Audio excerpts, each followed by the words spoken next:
Good morning guys, कैसे हो आप सब लोग। मैं भी ठीक हूँ। कल मैं ब्लॉग नहीं बना पाई क्योंकि मेरी तबीयत सही नहीं थी। आज मैं ठीक हूँ, चेहरा भी थोड़ा मेरा चमक रहा है। नहा ली हूँ मैं और आज मैंने पहनी है साड़ी। अभी रेडी होके आपको पूरा साड़ी का लुक दिखाऊंगी। पूजा मेरी हो गई है, मैं पूजा पाठ करके फिर मैंने किया ब्लॉग स्टार्ट। तो आज मैं आपको आपके अपने पूरे दिन की दिनचर्या दिखाऊंगी। थोड़ा सा मेकअप करूंगी, काजल लगाऊंगी। मेकअप नहीं करती मैं, बस काजल, लाइनर, लिपस्टिक भी बहुत लाइट न्यूड शेड लगाती हूँ, आपने जैसे कि देखा ही होगा। बस दोस्तों, आज का पूरा दिन कैसा रहा मैं आपको दिखाऊंगी। बने रही मेरे ब्लॉग में। बाय बाय, थोड़ी देर के लिए। दोस्तों आज मैंने पहनी ये साड़ी। सुबह सुबह जब मैं जगी थी मेरा मूड बहुत अच्छा था, बट जैसे ही आपने आज मेरे थंबनेल में देखा होगा मैं थोड़ा सैड हूँ। और स्टोरी ऐसी है कि बताऊंगी धीरे धीरे। पहले मैं आपको ले चलती हूँ ऑफिस अपने साथ। मैं चली गई थी ऑफिस के लिए और आज मैं 2 दिन बाद ब्लॉग में आ रही हूँ क्योंकि मेरी तबीयत सच में बहुत खराब थी और आज मुझे सुबह अच्छा लग रहा था। ऑफिस पहुंच के मैंने अपने लड्डू को वीडियो कॉल किया था। ये लड्डू और शानू है। उसके बाद मैं लग गई थी काम में। अब जो मेरा ये मूड खराब हुआ उसका थोड़ा सा आपको बताती हूँ। क्या है ना दोस्तों, जब मैं पहली बार नई नई यहाँ आई थी नोएडा दिल्ली एनसीआर में, तो कुछ लोगों ने मेरी मदद की थी। तब मैंने एक चीज़ डिसाइड किया था कि आज मेरी मदद लोगों ने उस टाइम पे की। लोग क्या, मैं उसका नाम भी बता देती हूँ। वंदना है, मेरी दोस्त है, मेरी बड़ी बहन जैसी है। छाया दी है। तो और क्या कहते हैं, ये लोगों ने ना मेरी बहुत हेल्प की थी। और भी लोग हैं बट वंदना है, छाया दी है, इन्होंने मुझे उस मेंटल स्टेट से निकाला था जहाँ पे मैं बहुत टूटी हुई थी। मैं बहुत ज़िंदगी से लड़ रही थी, मुझे कुछ नहीं पता था लाइफ में क्या करना है। तो जब इन्होंने मेरा हाथ थामा तो तब मैंने डिसाइड किया कि फ्यूचर में कभी मुझे किसी की हेल्प करनी पड़ेगी तो मैं बिना सोचे समझे हेल्प करूँगी। बट ये ना दुनिया बड़ी, क्या बोलूँ, गाली दे नहीं सकती। और अच्छा कुछ निकल नहीं रहा उन लोगों के लिए। और बात ये है कि वो लोग ना, अ, मैंने कुछ टाइम पहले किसी को अपने घर में जगह दी रहने के लिए, ठीक है।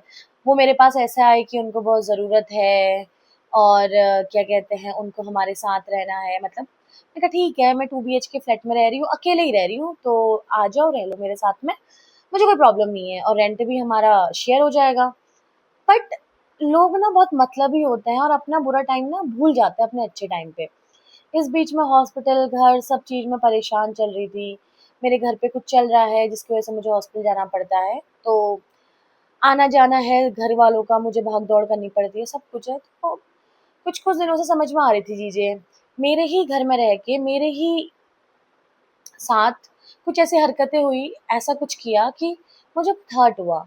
और लोगों में ना इंसानियत मर गई है। लोग ना इंसानियत क्या है वो भूल गए हैं। मतलब लोग एहसान तो छोड़ो, एहसान तो बहुत, मैं कौन होती हूँ एहसान करने वाली। मेरे बुरे टाइम में लोगों ने मेरा अच्छा किया था, मेरा हाथ पकड़ा था, तो मैंने भी लोगों के बुरे टाइम में उनका हमेशा सपोर्ट करने की कोशिश की है। अब आप मेरी फैमिली हो तो मैं आपके साथ शेयर कर रही हूँ ये स्टोरी। अब मैं ऑफिस से आ गई हूँ, ऐसे घर जाते वक़्त भी मेरा मूड उतना मतलब ठीक था। घर जाके मैंने चाय-वाय बनाई। बट जब एक कॉल आया, फ़ोन कॉल ना, उस फ़ोन कॉल ने मेरा मूड ख़राब कर दिया। मतलब वो लोग जिसके लिए मैं दीदी हुआ करती थी, दीदी ये, दीदी वो, आज रिस्पेक्ट ही नहीं है। और किस लिए? क्योंकि मुझे मेरा घर खाली चाहिए बिकॉज़ कि मेरी फैमिली आ रही है और मुझे मेरी फैमिली से ऊपर तो ये लोग नहीं हो सकते। तो मैंने बस इतना बोला, मैंने कहा आज हो गई है 14 तारीख, ये मैंने कल बोला था 13 तारीख को। कल मेरी तबीयत भी ख़राब थी और ये सारी भसड़ी भी हो रही थी, इस वज़ह से मैं ब्लॉग कल भी नहीं बना पाई थी। तो मैंने क्या कहते हैं, इन लोगों को बोल दिया कि यार घर खाली कर दो, मेरी फैमिली आ रही है और फैमिली से बढ़कर तुम हो नहीं। बट इन लोगों के अलग ही दिमाग में चल रहा है कि ये वो फलाना ढमकाना। स्टोरी क्या ही बताऊं, बस मन का हाल था जो सोचा अपनी फैमिली, अपनी यूट्यूब फैमिली के साथ शेयर करूं।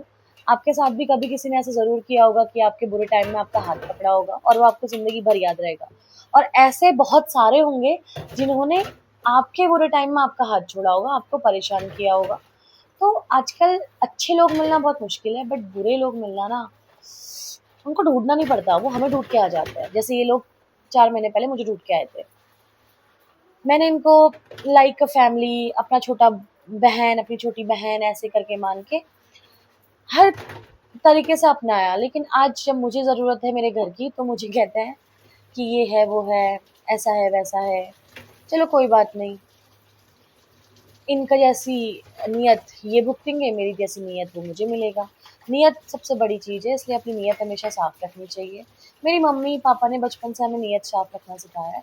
इसी वजह से इतना मुश्किल टाइम देखने के बाद भी नियत साफ थी मेरी, नियत साफ थी मेरे घर वालों की, उनका दुआ, उनका आशीर्वाद, और इसीलिए भगवान भी साफ नियत वालों का साथ देते हैं। तो मैंने लाइफ की बहुत अप्स एंड डाउन्स के बाद अभी एक स्टेबल लाइफ जी रही हूँ और आगे और अच्छी जीऊँगी। मुझे भरोसा है खुद पे, अपने भगवान पे, अपने मम्मी-पापा के आशीर्वाद पे कि मैं आगे ना बहुत ग्रो करूँगी। और मैं ऐसा नहीं कह रही कि मैं आगे किसी की हेल्प नहीं करूँगी। आगे मेरे से जितना बन पड़ेगा मैं सबकी हेल्प करूँगी। लेकिन लोगों को भी सोचना चाहिए कि हमारे बुरे वक़्त में अगर ये हमारे साथ खड़ी है, तो इसके बुरे टाइम में भी हमें इसके साथ होना चाहिए। बट छोड़ो इस बात को। मारो गोली। आगे मैंने सुबह भिगा के गई थी मैं छोले, क्योंकि डाइट चल रही है, जिम तो मैं 2-3 दिन से जा नहीं पा रही हूँ। आज भी मेरा शाम में इतना मूड खराब हो गया, मैं घर आने के बाद जिम के लिए रेडी हुई थी, बट एक फ़ोन कॉल ने मेरा पूरा मूड खराब कर दिया। यहाँ अलग ही टेंशन चल रही है, हॉस्पिटल ये वो फलाना ढिमकाना, इनका अलग ही चल रहा है। बल्कि मैं सिर्फ़ इतना कहा था कि मुझे घर खाली चाहिए, अगले 15 दिन में मेरी फैमिली आ रही है। फैमिली से बड़े तो ये लोग हो नहीं सकते।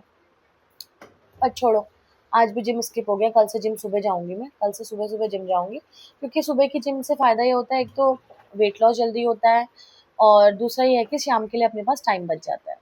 तो कल से मैं जिम सुबह करूँगी और मैंने छोले वगैरह उबाले रख दिए हैं और मेरा ना इतना स्ट्रेस हो गया था कि मेरा पूरी बॉडी काँप रही थी और मुझे बहुत थकान और बहुत तकलीफ़ हो रही थी। तो फिर मैंने यस मैडम से किया होम स्पा बुक और दीदी आ गई थी। तो दीदी ने मुझे बहुत अच्छी मसाज दी, मतलब मेरा स्ट्रेस रिलीफ़ करने की कोशिश की, बट मसाज से स्ट्रेस रिलीफ़ नहीं होता है।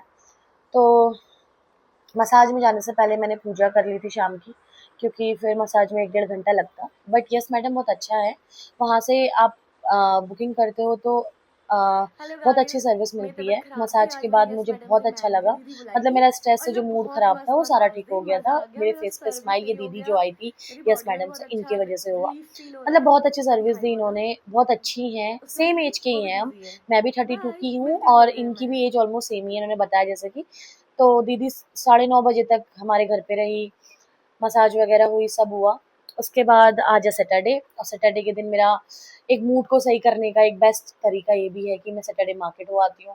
यहाँ पे मुझे ऐसा लगता है जैसे गाँव में हमारा मेला होता था, उत्तरायणी का मेला हमारे बागेश्वर में, तो वही मुझे यहाँ पे लगता है कि ये एक छोटा-सा मिनी उत्तरायणी का मेला है। इसमें झूले झूला, सर्कस ये सब तो नहीं होता है, बट अच्छा, मतलब लोग आते हैं, सस्ता सामान मिलता है। अच्छा, सोसाइटी के पास में जो शॉप्स होते हैं वो सामान बहुत महँगा मिलता है। ये झाड़ू मैंने खरीदा है ₹80 का। अगर मैं इसे शॉप से जाके खरीदती तो ये 150 से ₹200 का आता। तो मेरा झाड़ू खराब हुआ था तो मैंने एक झाड़ू लिया और फिर मैंने देखा नवरात्रि आने वाली है तो ये चुन्नी वगैरह नवरात्रि का सामान सब मार्केट में आ रहा है और बहुत रीजनेबल प्राइस में मिल जाता है। तो मैं और शिप्रा गए थे मार्केट।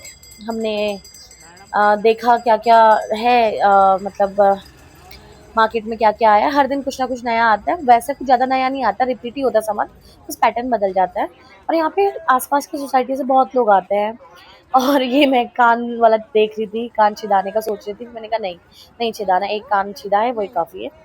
फिर हम ऐसे घूमे तो मुझे आगे दिखा गन्ने का जूस, और गर्मियों में गन्ने का जूस पीने का अलग ही मज़ा है। मेरा गला खराब हुआ है, मुझे डॉक्टर ने मना किया था, बट मैं खुद को रोक नहीं पाई और मैंने भैया से बोल दिया कि बना दो गन्ने का जूस। तो वहाँ पे ऑलरेडी बहुत भीड़ थी। भीड़ देख के ही मैं रुकी थी, क्योंकि भीड़ वहीं पे होती है यूजुअली जहाँ पे अच्छा मिल रहा होता है। तो यहाँ पे लाइन लगी हुई थी, तो भैया ने कहा नया वाला बैच बन रहा है, तब तक आप वेट करो। तो मैंने वेट किया, तब तक भैया ने 2 ग्लास में डाल दिया नमक, ये डाल दिया मेरा गन्ने का रस, और जब मैंने ये गन्ने का जूस पिया थोड़ा ज़्यादा ठंडा था, इस वज़ह से मेरी आवाज़ जो हल्का-सा दिन तक आ गई थी, अभी एडिट करने के टाइम तक और गई। मतलब इससे मेरे गले में थोड़ा बुरा प्रभाव पड़ा, बट पी के मुझे अच्छा लगा। मैंने 1 ग्लास गन्ने का रस पूरा पिया और ये मेरी मूंछ सी बन जाती है। जैसे बचपन में हम दूध पीते थे, मूंछ बनती थी, ऐसे ही अभी मेरी इससे बन जाती है। फिर थोड़ा हफ्ते की सब्जी वगैरह मैं मार्केट से ले लेती हूँ।